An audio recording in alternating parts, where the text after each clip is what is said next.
बातमी पुण्यामधून आहे। पुण्यामध्ये नदीपात्रामध्ये एका अज्ञात तरुणाचा मृतदेह सापडलेला आहे। पुण्यातील भिडे पुलाजवळ हा मृतदेह सापडला असून या तरुणाची दगडाने ठेचून हत्या करण्यात आली आहे। पोलिसांचं पथक घटनास्थळी दाखल झालं असून मृत तरुणाची ओळख पटवण्याचं काम सुरू करण्यात आलं आहे।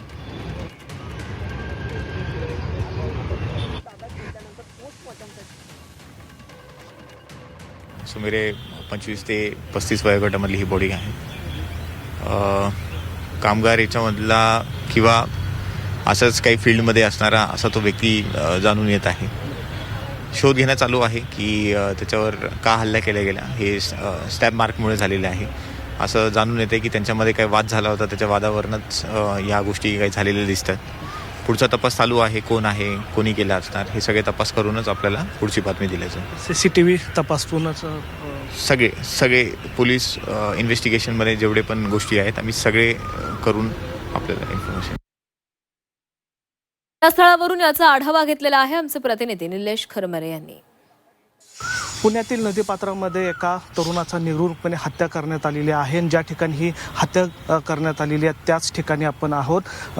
भिडेपूल परिसरातला नदीपात्रातला हा परिसर आहे। या ठिकाणी आपण पाहतोय की आता ज्या ठिकाणी या तरुणाची निर्घृणपणे हत्या करण्यात आली होती त्याच ठिकाणी पोलिसांचे वेगवेगळे पथकं जे आहेत ते दाखल झालेले आहेत।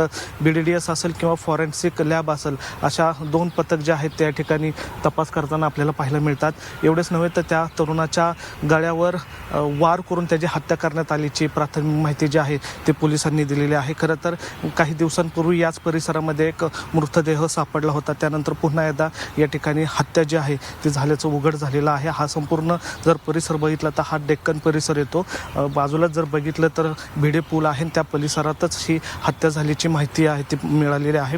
काल रात्री या परिसरामध्ये काही वाद झाला असावा असा पोलिसांचा अंदाज आहे। त्याच वादातून त्याची हत्या करण्यात आल्याचा अंदाज आहे तो पोलिसांनी वर्तवलेला आहे। वरिष्ठ पोलीस अधिकारी या ठिकाणी दाखल झालेले आपल्याला पाहायला मिळतात। पोलीस या ठिकाणी वेगवेगळ्या CCTV असतील किंवा तांत्रिक गोष्टीचं विश्लेषण करून आरोपींपर्यंत शोध घ्यायचा प्रयत्न केला आहे। व्हिडिओ जर्नलिस्ट नितीन सांबूरसह निलेश खरमरे, मीडिया।